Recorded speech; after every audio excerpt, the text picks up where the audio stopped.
In this video, we are going to revise the 2023 August GCE paper. Okay, this is paper 2, Chemistry of Science. So let's get started. So the first question in this case, and we're going just to deal with section A, that is multiple choice, 20 questions. So the first question was, which of the following is not a branch of chemistry? So this part is found just from the introduction to chemistry, the branches of chemistry there. So now, which one of the following? A, there's biochemistry, organic chemistry, physical chemistry, and thermodynamics. So here, the one which is not a branch of chemistry is D. So the answer is D. So the first question, the answer is D. The second question, which of the following statement distinguishes between an atom and an ion?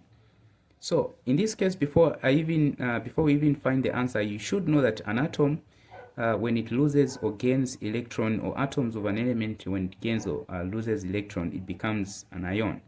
So an atom, an ion result from loss or gain of electron of an atom of an element. So in this case, an atom is electrically neutral. An atom is electrically neutral, and an ion, we are looking at an atom that has lost or gained electron. Therefore, it has an overall charge. Okay, so to look at the answers, the first one, it has different number of proton and electron, while an ion has equal number of proton and electron. Okay, which is not true. And if you look at the second answer has no protons, while an ion has protons. C is electrically neutral, while an ion is electrically neutral. I mean, see, we are looking at an atom. In this case, they're saying it's electrically charged, while an atom, or while an ion is electrically neutral. This is just the opposite of this. They've just swapped, just an opposite of what is supposed to be the answer. So the answer is an atom is electrically neutral, whereas an ion has an overall electrical charge. So equally here, the answer is D. That is question 3. Which of the following piece of apparatus can be used to measure accurately the volume of a liquid? The fixed. So the key word here is fixed. All the apparatus that are given here, they can be used to measure a volume. But of course, we have those that measure approximate volume, such as the measuring cylinder, the pipette or the pipette. Is the one that measures the fixed volume of the liquid. So the answer is C. The bullet measures the accurate but not fixed, the accurate volume of water in this case. The separation funnel, we are looking at the one that is mostly used to separate two immiscible liquids. Okay. Then 4, identify the separation technique which can be used to separate the mixture of water and butanol. Now, butanol is an alcohol, and butanol and water, they are miscible. Okay, so you need to look at the process that can be used to separate miscible liquids. The question would have been in that case, but of course, it was phrased in this way. So you have to know that these two liquids are miscible, and therefore the only process there that can work is the one that deals with a different boiling point. So methanol or alcohol, I mean, which is butanol, and water, they have different boiling point. In the case of alcohol, which is butanol, is 78 degrees Celsius, and water is 100 degrees Celsius. So through those properties, they are able, or they can be separated using fractional distillation, because it depends on such characteristics. So here, the answer is C. Now, that is we are on question 5. A compound is a dash. A compound is a dash. So a compound is a chemical combination of two or more elements. These are chemically combined, okay? So where a compound is concerned, we are looking at chemical combination. Physical combination is not the answer. Combination of two or more mixtures is not the answer. Mixture of two or more elements, but the answer is A, chemical combination of two or more elements. Then we come to question 6. Which pair of elements forms a compound by sharing electrons? So immediately you hear of sharing, just think of a non-metal and a non-metal. This is the bonding that happened between non-metal a non-metal. So every time you hear of sharing, just think of that. Now, if you look at here, sodium is a metal and chlorine. So already this one is not correct. Potassium is a metal and iodine is a non-metal. So this one also.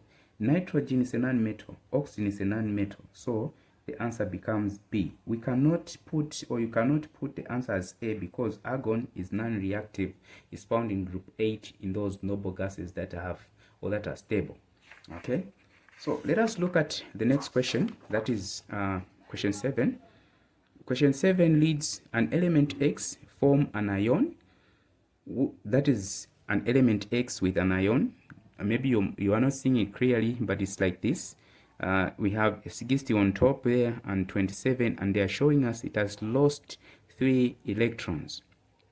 What is the number of electrons, neutrons, and proton? What is the number of electrons, neutrons, and proton? Now, you need to be aware of this formula. Let me write it in this order. Z plus N is equals to A, where A is the mass number, neutron number, and the atomic number. This formula is going to help you to calculate.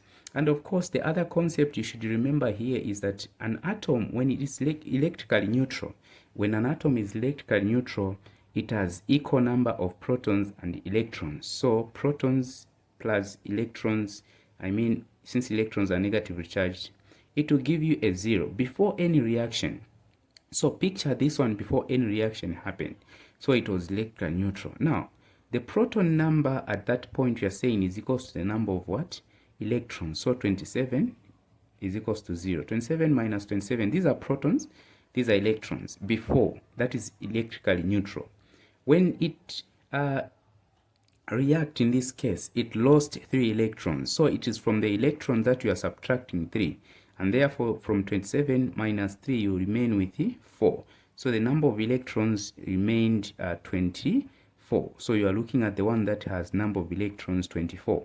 So here we have 2. What about the number of protons? The protons remain unchanged, does not change.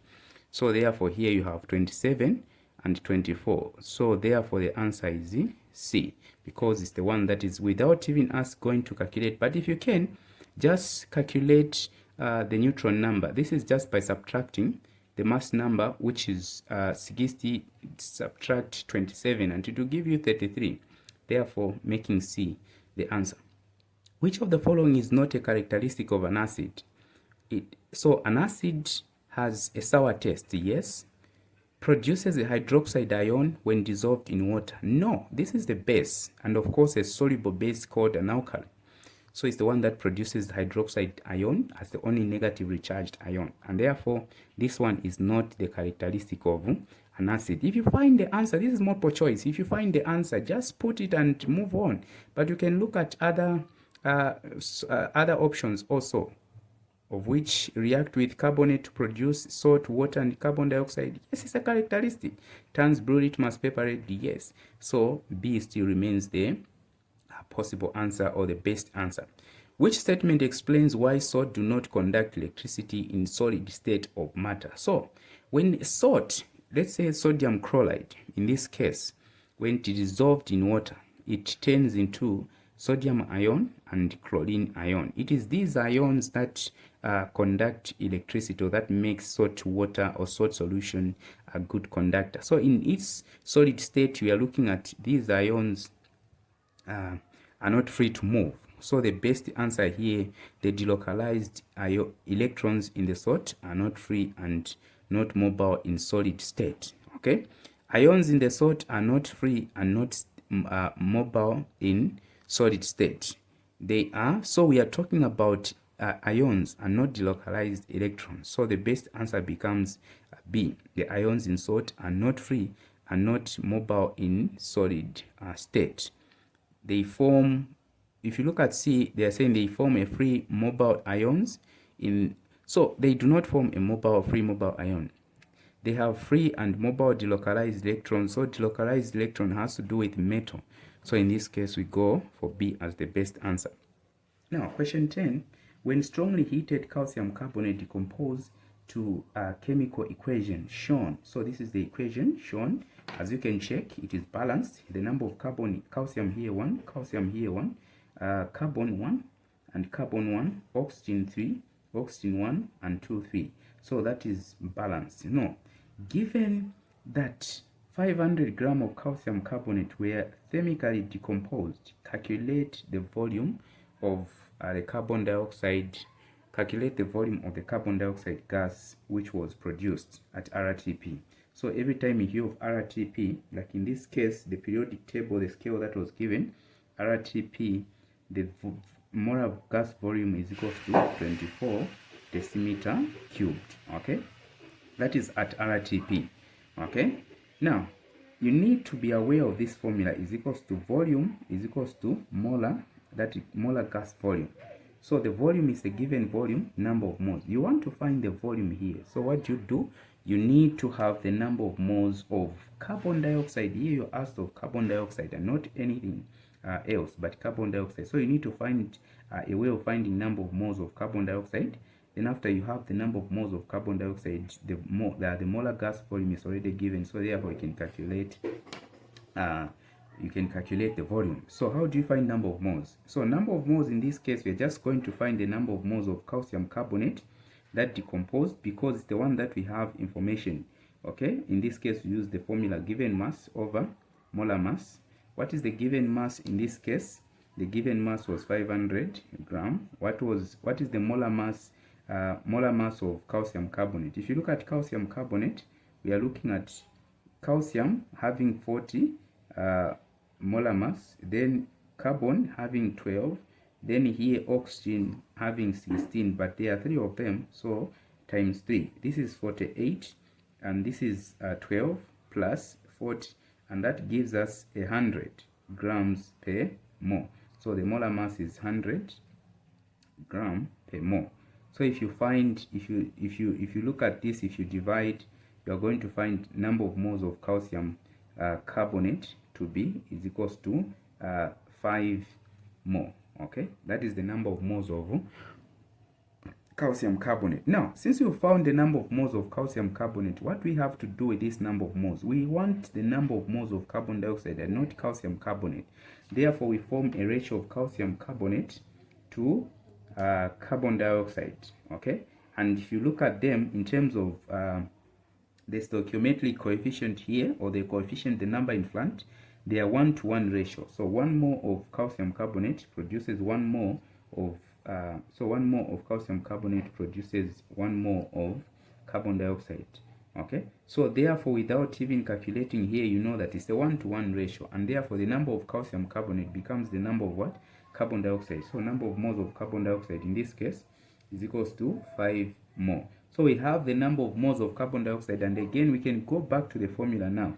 Here is the formula we are saying number of moles of calcium, that is carbon dioxide, that is, we want to find the volume, and molar gas volume we are given the condition which is RTP. So in this case 5 mole is equals to 24 decimeter cubed per mole. Okay, that is the volume. We cancel more and more. 5 multiplied by 24, it will give us, if we multiply 5 multiply 24, the answer is 120. So 120 decimeter cubed, that is the volume. So therefore the answer here is A. So question 11, why should water never be added to an acid when diluting a concentrated acid? Why should water never be added to an acid when diluting a concentrated acid? Now, you need to know that this reaction, when you pour water that is in an acid, the reaction that is exothermic, highly exothermic, and therefore it produces large amount of heat, and therefore it is not advisable. Therefore it is not advisable because it produces large amount of heat. Okay, so that is the reason why it is not advisable. It reacts violently. Okay, so you need to take precaution measures even as you handle acids in the laboratory. So in this case, the best answer is that the process of diluting acid is exothermic, and concentrated acid has high affinity for water. Okay, so the answer is B. All right, We go to the next question, that is question 12. The graph shows or summarize the graph. The following graph summarizes the reaction between powdered calcium carbonate and dilute hydrochloric acid of different concentration and shows the volume of the gas produced. So this is the volume and this is the time. So this is the rate of chemical reaction. Now, the rate of chemical reaction is affected by different factors such as temperature, the size of the particles. We are looking at the catalyst, but in this case, we are looking at what is the volume that is produced. Rate of chemical reaction, we're just looking at the amount of the gas that is, in this case, the amount of the product that is produced per unit at time. So the shorter the time, okay, you can have same amount of the volume that is produced. In this case, let us say, in this case, we have this volume. Let's say the volume here was 30. And of course, the time here, you find that it's 4 seconds. The time here is 3 seconds. The time here is 1 second. The time here is, let's say, 0.5. Okay. Now, which one of the reaction is fast? So when the curve shifts toward the left, in this case, this side, the rate of reaction is fast, and as it shifts going this side, the rate of reaction is what? Slow. So if you were to look at the slowest is that, because if you look at time, if we say this one, the same volume of a gas took 0.5 seconds to be produced. Again, the same volume took 2 seconds, took 3 seconds, took 4 seconds, or we can just put it took 1 second. 2 seconds, 3 seconds, 4 seconds. Surely this one is, it took time. The time is the longest time for a reaction to produce the same amount of volume. Therefore, the slowest become the one that is inside, and the fastest become the one that is outside. I think that is the way you can master it in the case of you've forgotten. Which graph shows the, so we are looking at 4, which is D. The last time this question came was which one is the fastest, so it was outside, which is 1. Which element has a valence of, so element X has a valence of electrons equal to 6. So valence electrons, we are looking at electrons in the outermost shell.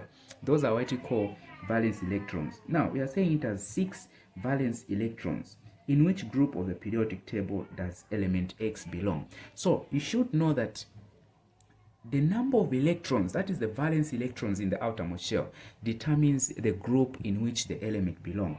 And therefore, this one belongs to group 6. Okay, so the outermost shell electron. If it has 2 in the outermost shell, it belongs to group 2. If it has 1, it belongs to group 1. 3, the group. And this is the reason why group 8, they have 8, and of course, they are positioned in group 8. So groups, they are positioned, elements in the group are positioned according to their outermost electrons, that is called the valence electron. How are elements on the periodic table arranged? So they are arranged according to their increase in the atomic number. Atomic number is also called proton number. So the answer here is D. Which of the following explains why non-metal are poor conductor of heat and electricity? Now, if you look at non-metals, they are poor conductor of heat and electricity because they do not have electrons, or electrons in them are, so we are looking at, let us look at the first one. Electrons in them are localized and not mobile. So they are localized and not mobile, which means when electrons, what determines the conductivity, or whether the metal is bad, whether good, or what gives the metal, in short, its property of conducting electricity is these we are looking at electrons that are delocalized. These are the ones that move charge in the metal and hence conducting electricity. Which one of the following is not a property of a typical metal? So a typical metal, which one is not? Pay attention, is not. A metal conducts electricity, metal is ductility, sonorous, so brittle. So metal can be deformed in different shape. Metal can be formed in the wire. Metal can be, producing a gong sound. But brittleness, we are looking at easy to break. So the only property which is not is brittleness. Okay. So question 17. Hydrogen can be manufactured from methane according to the reaction scheme. So if you look at this reaction scheme is on steam reforming. So in this case, methane and steam are reacted in the presence of nickel, a catalyst, and what is produced is hydrogen and carbon dioxide. So which one is the best answer? So M is steam. We have steam, and N is the catalyst, that is nickel, and oxide of carbon. So oxide of carbon is just carbon dioxide. Okay, so the answer here is C. Which of the following is true about chlorine, bromine, and iodine? In short, they're asking which one is true about the elements that are found in group 7. So they are colored. If you look at in terms of conducting electricity, those are non-metals. They cannot conduct electricity. Those are poisonous. So if you look at, they are non-poisonous. No. They are poisonous. Have smell which in gas phase. Yes, actually those, they do smell. So the characteristic that they have in common is they are colored. Okay, so they are all colored. Which of the following is the product formed in a chemical reaction between alcohol and carboxylic acid? This is esterification. So in this case, the product that are produced is ester and the water. Okay, the following structure shows the common polymer which has monomer units. Name the monomer for this polymer. So the monomer is just the smallest unit in which this big giant molecule is made, and of course this is carbohydrate as a natural polymer. So now if you look at it, carbon is not, it's not the makeup of carbohydrate, which is carbohydrate. Cellulose is a large molecule as well. It's called a carbohydrate. Okay, and of course if you look at glucose is the smallest unit in which cellulose and of course other carbohydrates such as glycogens are made from. Okay, these are smaller units. Oxygen is not, okay, a monomer in this case. Okay, it might be part of the carbohydrate, but of course it's not a monomer. So here the best answer is the glucose. Okay, so that is what the paper was all about, and of course you can see the format here. There are quite some changes because normally question 17, question 18, 19, and 20 is organic chemistry. So this time around, there are quite some changes. There are only 2 questions that are organic chemistry in multiple choice in this case. Okay, so for this video, that is it. Next time, we look at a section B, and hoping to finish with section C. Okay, so if you've not subscribed to this channel, consider subscribing. We are here to help you as you prepare for exams, for those in exam room, but for those who want to catch up, and for those who are preparing for the exams in the near future, still this is your platform. So please consider subscribing, and of course turn on the notification bell that every time I post a video, you'll be able, okay, to get the notification and get to benefit